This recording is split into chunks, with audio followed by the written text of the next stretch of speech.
That was a good one. I enjoyed that.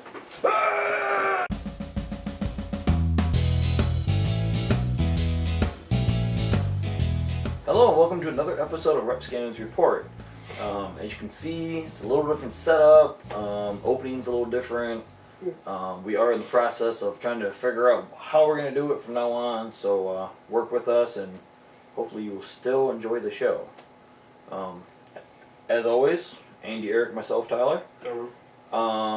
Today's episode is El Diablo, the Devil, and pretty much our take on it and different religious point of views on the devil, and I guess you can say the pros and cons. Is that possible to say that? Pros and cons. It is. It is possible. And so real quick, Eric, what's your initial opinion of the devil?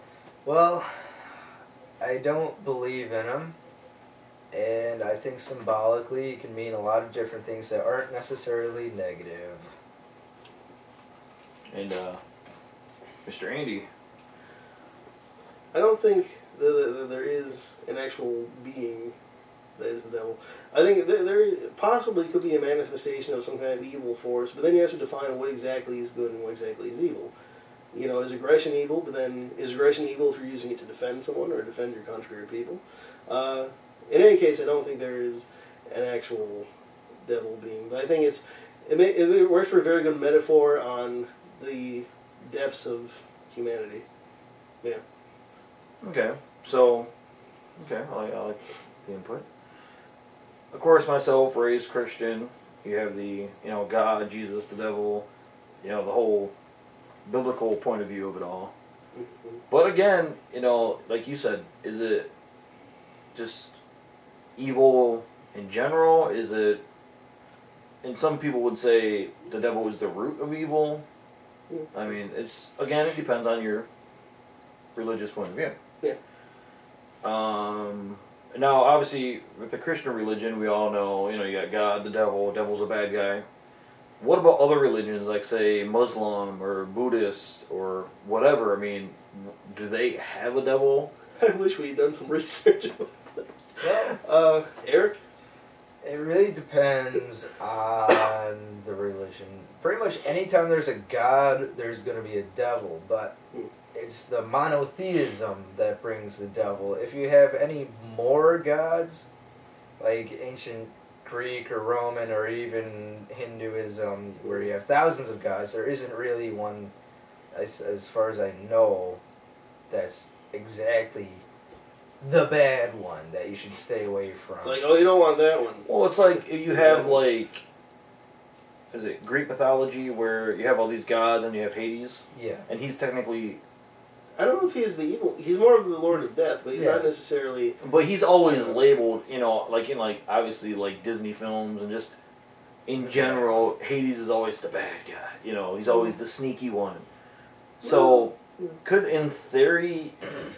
I mean, that could be just entertainment labeling, because in everything, you got to have the hero, you got to have the villain. It's always got to be a clear thing. It's never as complicated as in real life, I mean, Yeah, it's like, he may be killing 3-4 people on this rampage, but in reality, those 3-4 people are going to start World War III. Yeah. So it's like, oh, he's being evil, but in reality, he could be a good guy. Yeah. Just the means to his madness. Or the motivations may be more complicated. Like, if he kills 3 people to hide some secret, or he kills 3 people who are opposing his power. I mean, in real life, it never seems to be really... No one ever says... There's no true black and white. There's always... Like, you look at all the idea of corporate evil, the idea of sweatshops, the idea of all these things you do for money. No one who does, horrible acts in the name of gaining millions of dollars says to himself, what I'm doing is wrong. And they say, I'm making money, There's a rationale, and then... I don't know where I'm going with this. Even then, that's not necessarily true, because there are plenty of corporate people out there who have a lot of guilt, but there's kind of the greater good aspect of it. Right, so let's say sweatshops. you're putting all these kids to work and taking them away from their families, but they're making money and they're feeding themselves. And avoiding prostitution, yeah. Yeah, avoiding prostitution and AIDS, HIV, So all that sort of stuff. When we had the episode on Walmart, we mentioned this. Yeah. Mm-hmm. And we said, how one of us worded it? Was it, we're working them to death rather than beating them to death or something? Some kind of metaphor saying where... We'll have a link to that clip, I'm sure. It's still bad, however, it's not as bad as it could be. Yeah. Necessary evil.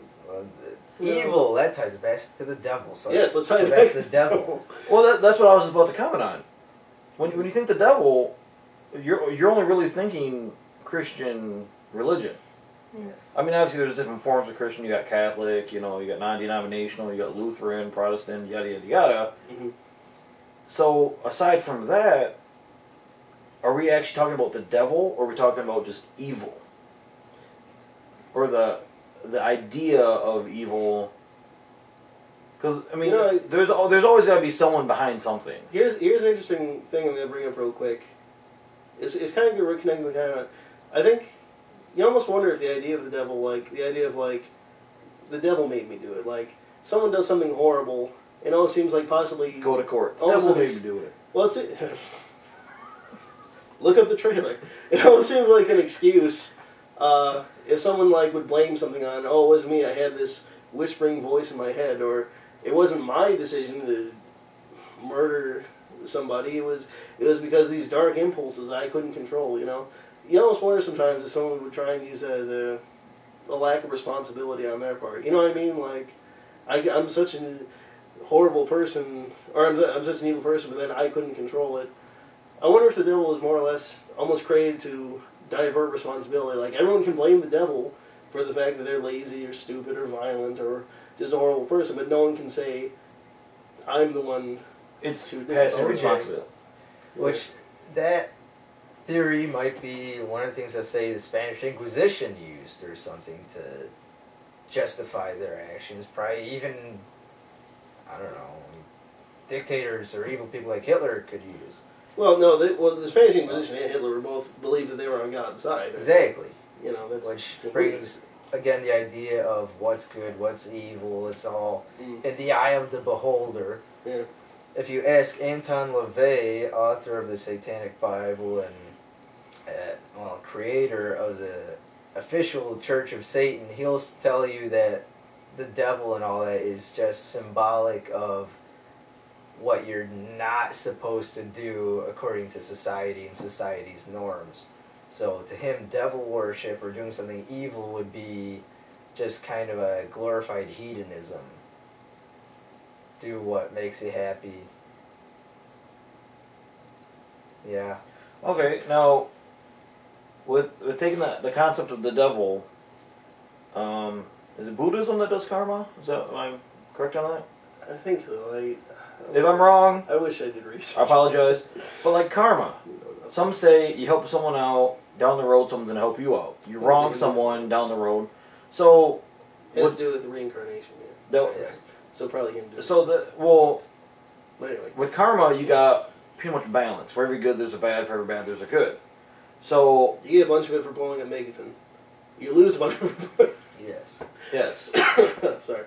Nice follow reference. Yeah, so what I'm wondering is, in terms of the devil, obviously, again, with karma, that religion, which I feel really stupid for not knowing this, but what I'm wondering is, again, is that...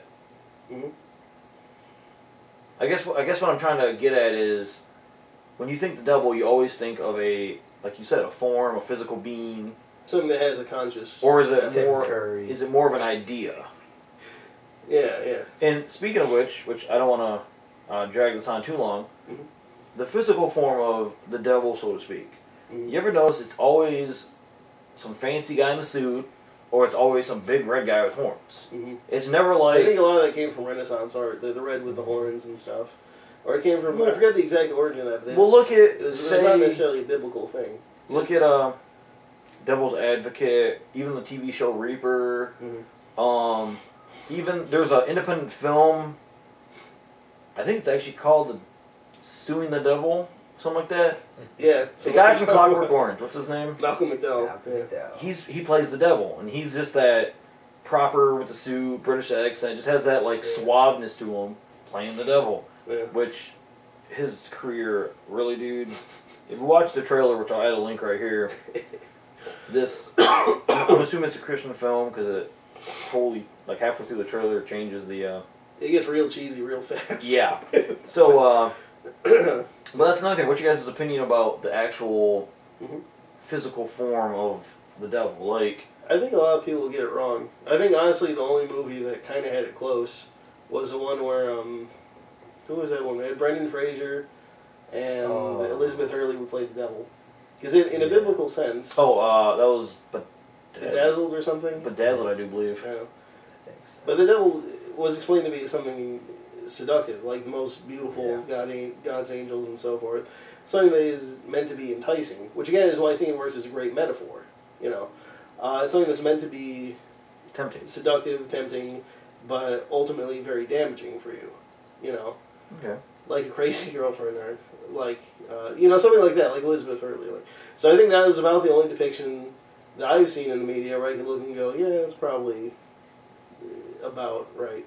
Well, I've got two things to say about that. First off, I believe the original word for the devil in the olden days languages originally meant like opposer and antagonizer. And imagery-wise, in the day of the Renaissance art, they would look back to, once again, Greek and Roman mythology, and the opposer and antagonizer were people like Loki and Pan. So that'd be like the goat legs, the horns, etc. I was gonna reference the something goat. like that. Go. Yeah. On the other hand, as far as the devil, some might think the biblical Lucifer, Yeah. who's that's an angel. Yeah. So there's him too. For Fallen the angel, shirt to of be course. funny. Yes. So that's my take on it. I want to know what Satan thinks of the Battlefield 3 versus Modern Warfare 3 debates. Yes. That's my question. I'd like to know Yes. what strategy Satan uses in StarCraft 2. Does Satan spawn camp? Oh, he has to spawn camp. He's antagonizer. What do you expect?